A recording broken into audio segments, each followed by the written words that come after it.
Welcome to United Report, your ultimate source for everything Manchester United. From breaking news to in-depth analysis, we've got you covered with all the updates, transfers, and match highlights you need. If you're a true Red Devil, this is your home. Hit that subscribe button and let's dive into the world of United together. Manchester United looks set to improve Ruben Amorim's squad by the time the January transfer window closes on Monday night at 11 p.m. At least one player will arrive at Old Trafford, but there remains some problems.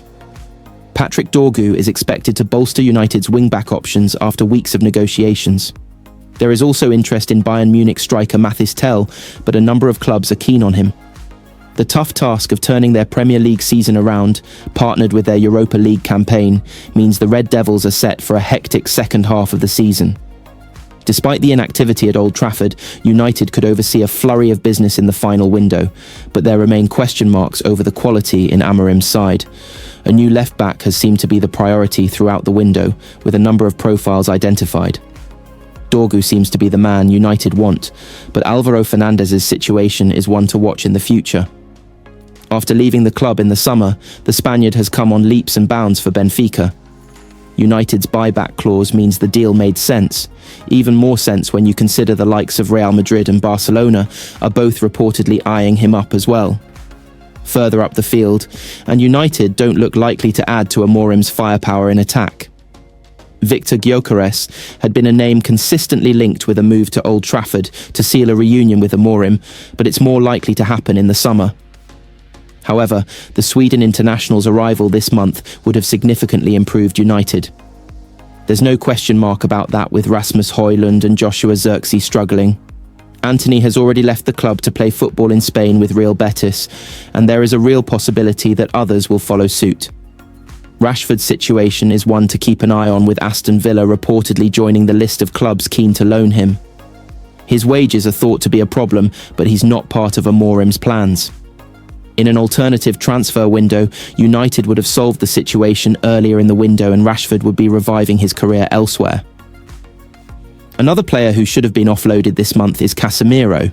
The midfielder hasn't featured under Amorim this month, and he looks set for a long period on the bench. Loans for Tyrell Malacia and Victor Lindelof are two deals that make sense also. Both players have struggled with injuries this season, and United's financial limitations would have been bolstered by their departures.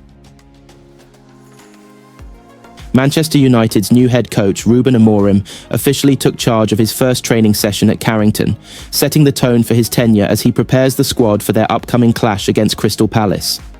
With several key players returning from injury or international duty, the session provided a crucial opportunity for Amorim to introduce his tactical philosophy and assess the squad.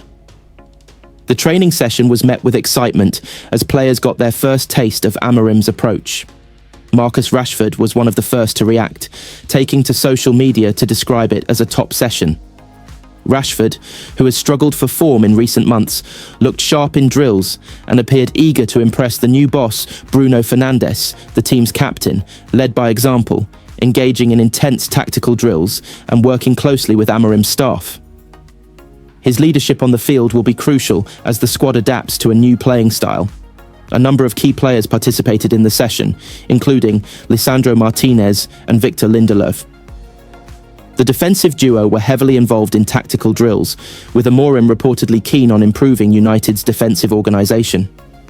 Martinez, who has been struggling with injuries this season, looked sharp in ball distribution exercises. Andre Onana, the Cameroonian goalkeeper, fresh from international duty, was put through an intense workout with the coaching staff, focusing on distribution and positioning. Kobbie Mainoo. After a 6-week injury layoff, the young midfielder returned to training and was spotted receiving direct tactical instructions from Amorim. The 18-year-old is expected to play a vital role in the new setup. Mason Mount still working his way back to full match fitness. Mount participated in full training and impressed Amorim with his movement and pressing intensity. Alejandro Garnacho and Amad Diallo. The wingers provided width in various drills, showcasing their speed and dribbling ability. Amorim is expected to utilise their attacking threat in upcoming fixtures. Joshua Zirkzee. The new signing from Bologna got his first full session under Amorim, working on link-up play and finishing. He will be expected to challenge for a starting spot up front.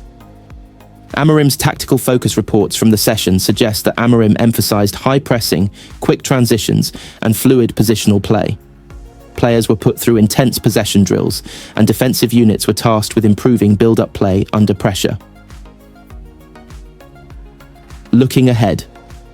With Amorim now fully in charge, Manchester United will look to turn their season around, starting with a crucial Premier League clash against Crystal Palace. The squad appears energised by the change, and fans are eager to see how Amorim's influence translates to performances on the pitch.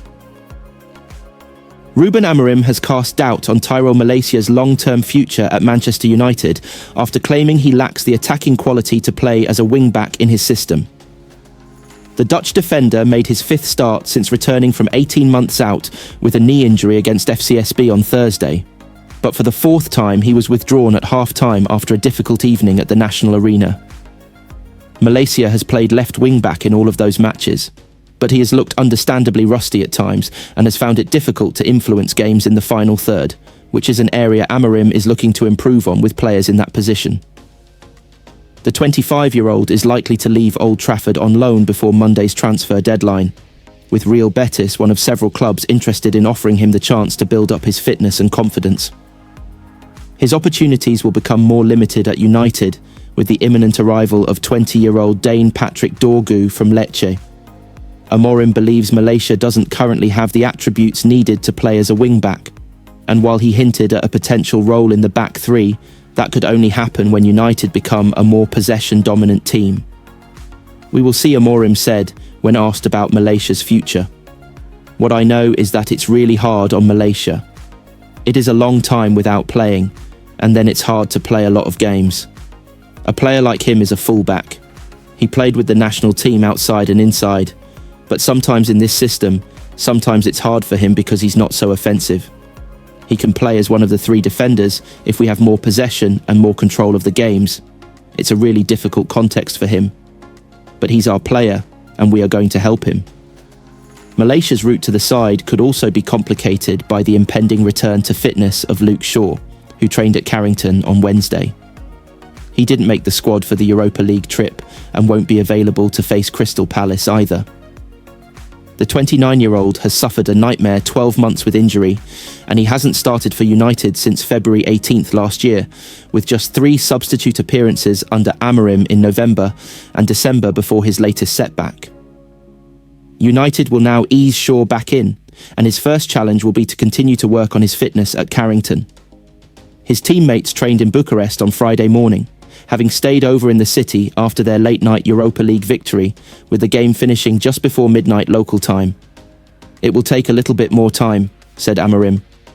I think he needs to train more, to spend more time with his teammates playing as normal, even small-sided games. Not just working alone. He stayed in Manchester to do a different type of work. He's going to get together with the team when we arrive back in Manchester, and start from there. When I feel it is the right moment, we will start with some minutes in the games. Andre Onana has received huge support from Manchester United great Edwin van der Sar and been told he'll become a key player at the club for years to come. Onana's time at Old Trafford has been punctuated with an incredible save one week and a horror mistake the next. The Cameroonian was at fault when United lost 3-1 at home to Brighton and Hove Albion, spilling a harmless-looking cross from Yacine Ayari, giving Jorginho Rutter an open goal to tap home a third for the Seagulls. Ruben Amorim has so far remained loyal to the shot-stopper, who arrived from Inter Milan as part of a £47.2 million deal in the summer of 2023. Van der Sar, who knows Onana well from their time together at Ajax, believes he will remain United's #1 goalkeeper for a long time, despite his worrying inconsistency since joining. While speaking to Mirror Football at Bet365's Never Ordinary watch-along in London this week, Van der Sar said, "Of course I worked closely with Andre. He was brilliant at Ajax when he started as a young player. He gained experience at the club, and then at Inter.